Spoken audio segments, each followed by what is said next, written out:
పితా పుత్ర పవిత్రాత్మ నామమున ఆమేన్. ఈనాటి దేవుని మాట మత్తయి శుభవార్త 7వ అధ్యాయము 17వ వచనము వాక్యము పలుకుతూ ఉంది. మంచి చెట్టు మంచి పండ్లను, చెడు చెట్టు చెడు పండ్లను ఇస్తుంది అని వాక్యము బోధిస్తుంది.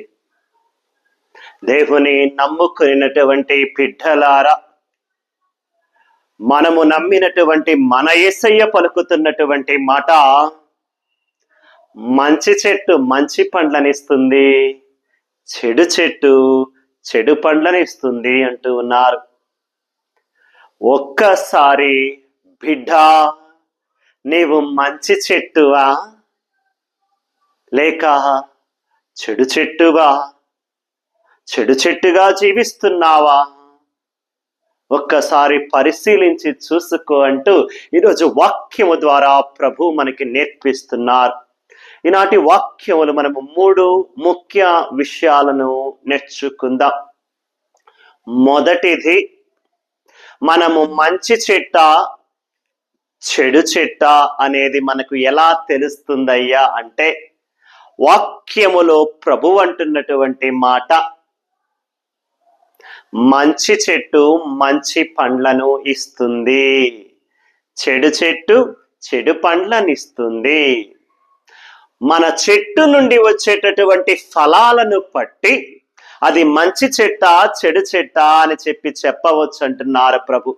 అంటే మనిషి చేసేటటువంటి క్రియలను బట్టి, వారి వారి పనులను బట్టి, వారి నడిచే నడతను బట్టి, వారి తీరును బట్టి, వారి జీవన విధానమును బట్టి అది మంచి చెట్ట చెడు చెట్ట అంటే మంచి వ్యక్త చెడు వ్యక్త, దేవునికి దగ్గరగా ఉన్న వ్యక్త దేవునికి దూరముగా జీవిస్తున్నటువంటి వ్యక్త అని తెలుసుకోవచ్చు అని ప్రభువు ఈరోజు వాక్యము ద్వారా మనకి నేర్పుతూ ఉన్నారు. కాబట్టి దేవుని నమ్మినటువంటి బిడ్డలారా, మన పనులు, మన క్రియలు, మన నడత, మన జీవన విధానము మనకి దేవునికి దగ్గరగా వెళ్ళడానికి దోహదపడతాయి. అంటే మనము చేసేటటువంటి పనులు, మన జీవన విధానము ద్వారా మనము మంచి బిడ్డలమా, దేవునికి దగ్గరగా ఉన్న బిడ్డలమా, దేవునికి దూరముగా ఉంటున్నటువంటి బిడ్డలమా, మంచి చెట్టులాగా ఉంటున్నామా, చెడు చెట్టులాగా పనికి రాకుండా పోతున్నామా? పరిశీలించి చూసుకో బిడ్డా.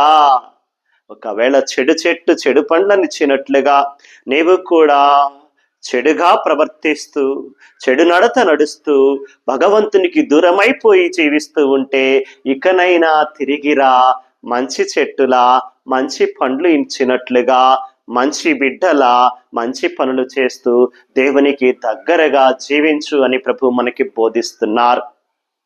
మరి ఈనాటి వాక్యములు మనము నేర్చుకోవలసినది 2వ విషయం. మత్తయి శుభవార్త 7వ అధ్యాయములో 18వ వచనములో ప్రభు ఒక మాట అంటూ ఉన్నారు.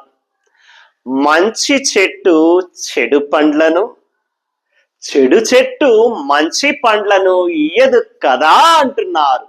అవును బిడ్డలారా, మనము మంచి వాళ్ళమే అయితే మన నుండి వచ్చేటటువంటి పండ్లు మంచివి కావాలి, చెడు పండ్లుగా ఉండకూడదు. అంటే తల్లిదండ్రులారా, మీరు దేవునికి దగ్గరగా జీవిస్తూ, విశ్వాసములు ఎదుగుతూ, మంచి భక్తి పరులుగా, యేసయ్య బిడ్డలుగా, మంచి క్రైస్తవ కుటుంబముగా ఉంటే మీ బిడ్డలు, చెట్టు నుండి వచ్చే ఫలాలు పండ్లు లాంటి మీ బిడ్డలు, మీ నుండి వచ్చేటటువంటి పండ్లు అయినటువంటి మీ బిడ్డలు కూడా భగవంతునికి దగ్గరగా ఉండేటట్లు చూడండి, మంచి జీవితము జీవించినట్లు చూడండి, విశ్వాసములో వారిని పెంచండి, ప్రార్థనలో మీ బిడ్డలు ఎదిగేటట్లుగా చూడండి. వారి నడత, వారి ప్రవర్తన, వారి జీవన విధానము కూడా దేవునికి దగ్గరగా, దేవునికి ఇష్టమైనట్టుగా మీ వలే మీ బిడ్డలు కూడా మంచి క్రైస్తవ బిడ్డలుగా జీవించినట్లుగా చూడాలి.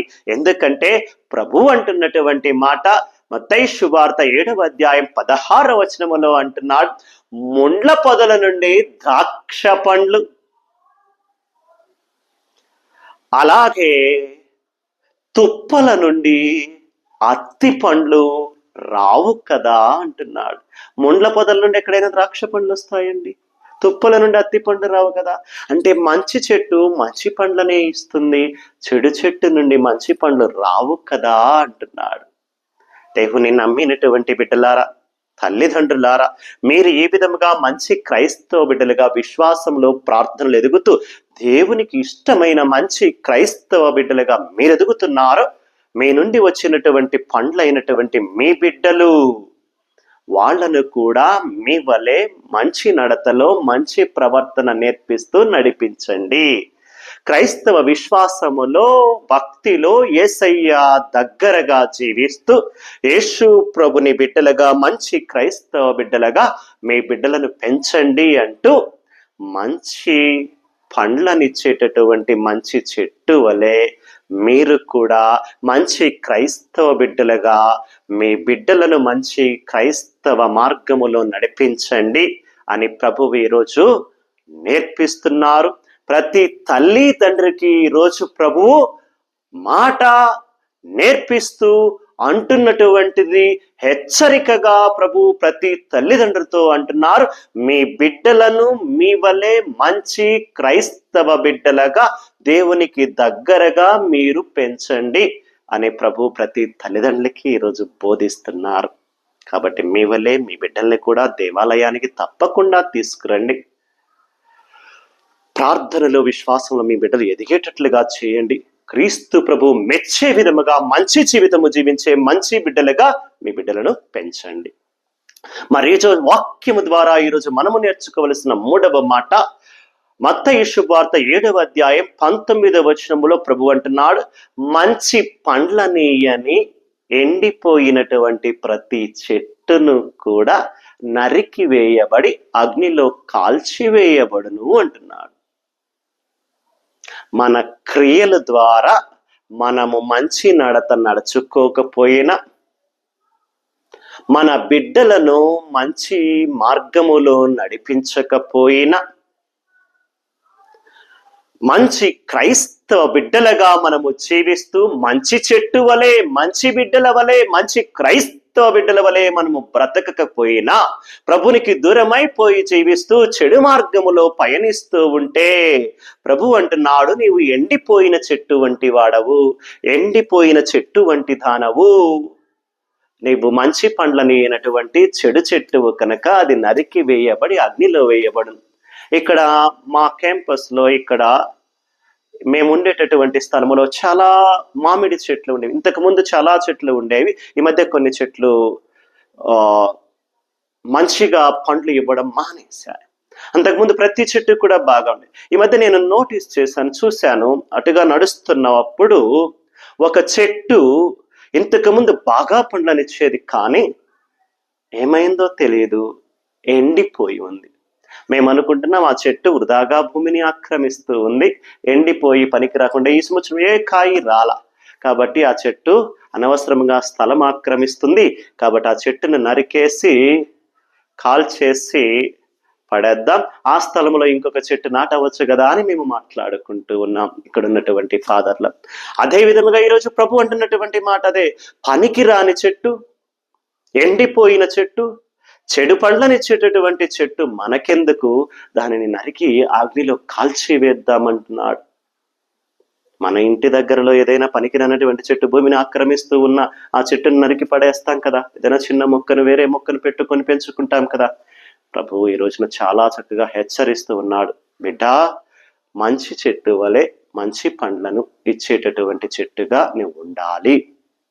పనికిరాని చెట్టుగా చెడు పండ్లనిస్తూ ఎండిపోయిన చెట్టు వలె ఉంటే అది నరికి వేయబడి అగ్నిలో కాల్చివేయబడుతుంది బిడ్డ అంటూ ప్రభు మనకి ఈ రోజున చక్కని వాక్యము ద్వారా బోధిస్తూ మనందరినీ కూడా మంచి చెట్టు వలె మంచి పండ్లనిచ్చేటటువంటి మంచి క్రైస్తవ బిడ్డగా నీ క్రియలు, నీ నడత, నీ జీవన విధానం, నీ మంచి మాట దేవునికి దగ్గరగా నిన్నుంచాలి, నీ బిడ్డలను కూడా దేవునికి దగ్గరగా నీవు మంచి క్రైస్తవ బిడ్డలుగా పెంచాలి, క్రీస్తునికి దగ్గరగా నడిపించాలి అంటూ మంచి పండ్లనిచ్చే మంచి చెట్టులా ఉండు బిడ్డ అంటూ ప్రభు ఈరోజు బోధిస్తున్నారు. అలా ఉండటానికి కావలసిన శక్తిని, అనుగ్రహాన్ని, కృపానుగ్రహాలను ఇవ్వమని ప్రభుని ప్రార్థించుకుందాం. పరిశుద్ధుడు ప్రేమామయుడైన యేసు ప్రభువా, నీకే వందనాలు, స్తుతులు, స్తోత్రములు తండ్రి. అనేక సార్లు నా జీవితములో అయ్యా నిన్నే నమ్ముకుని జీవిస్తూ ఉన్నప్పటికీ కూడా ఈ లోక శక్తులు నన్ను కృంగదీస్తున్నాయి, ఈ లోక ఆకర్షణలు నన్ను లొంగదీసుకుంటున్నాయి. తద్వారా మంచి నడత, మంచి మాట ద్వారా మంచి పండ్లనిచ్చే మంచి చెట్టుగా నీకు దగ్గరగా జీవించాలని చూస్తున్నా ఈ లోకము, ఈ లోక శక్తులు, ఈ లోక ఆకర్షణలు నన్ను నీ నుండి అనేక సార్లు దూరముగా తీసుకువెళ్ళడం ద్వారా నా చెడు మాటలు, చెడు క్రియలు, చెడు ప్రవర్తన ద్వారా నీకు అనేక సార్లు దూరమైపోయి జీవించాము తండ్రి. మన్నించుమయ్యా యేసయ్యా, క్షమించుము తండ్రి. ఈ వాక్యాన్ని వింటున్న ప్రతి బిడ్డ కూడా తండ్రి ఇక నుండి నీ మాట చొప్పున మంచి క్రైస్తవ బిడ్డగా జీవించులాగన, వారి బిడ్డలను కూడా మంచి క్రైస్తవ బిడ్డలుగా పెంచి క్రీస్తు ప్రభుని మార్గములో నడిపించులాగన ప్రతి ఒక్కరికి, ప్రతి కుటుంబానికి నీ కృప, నీ దీవెన, నీ అనుగ్రహాలు దయచేయమని యేసయ్యా, నీ వాక్యమును విన్నటువంటి మేమందరం కూడా ఇక నుండి మా మాట మార్చుకొని, మా నడత మార్చుకొని, మా ప్రవర్తన మార్చుకొని, మా మంచి క్రియల ద్వారా, మా మంచి ప్రవర్తన ద్వారా, మంచి మాట ద్వారా మంచి పండ్లనిచ్చేటటువంటి మంచి చెట్టుగా మారే విధముగా మా అందరికీ కూడా ఇంకొక అవకాశం ఇవ్వమని, నీ చిత్తము చొప్పున, నీ మాట చొప్పున మేమందరం కూడా మంచి క్రైస్తవ బిడ్డలుగా, మంచి క్రైస్తవ కుటుంబాలుగా జీవించటానికి కావలసిన శక్తిని, అనుగ్రహాలను దయచేయమని యేసు ప్రభుని పరిశుద్ధ నామమున అడిగి వేడుకొనుచున్నాము తండ్రి. ఆమేన్. పితా, పుత్ర, పవిత్రాత్మ నామమున ఆమేన్. చివరిగా ఒక చిన్న మాట. ఈ వీడియోను చూస్తున్నటువంటి వారు ఇంకా ఎవరైనా నా ఛానల్ను సబ్స్క్రైబ్ చేసుకోకపోతే దయచేసి ప్రతి ఒక్కరు కూడా సబ్స్క్రైబ్ చేసుకోండి. రెండవది, మీరు ప్రతిరోజు ప్రతి వీడియోను మీకోసం నేను పంపిస్తూ ఉన్నా, ప్రతిరోజు వీడియోను చూడండి. అక్కడ వీడియో కింద ఇలా అని చెప్పి ఒక సింబల్ ఉంటుంది, దానిని నొక్కితే ఒక లైక్ పడుతుంది. కాబట్టి ప్రతిరోజు వీడియో చూడండి, ప్రతిరోజు లైక్ చేయండి. అదే విధముగా మీకు తెలిసినటువంటి స్నేహితులకు, బంధుమిత్రులకు, మీ సంఘాలలో ఉన్నటువంటి వారికి, మీ చర్చికి వచ్చినటువంటి వారందరికీ కూడా ఈ వాక్యాన్ని పంపడం ద్వారా నాతో పాటు మీరు కూడా వాక్య పరిచర్యలో భాగస్థులవుతారు, దేవుని దీవెన పొందుతారు. ఆమేన్. God bless you all.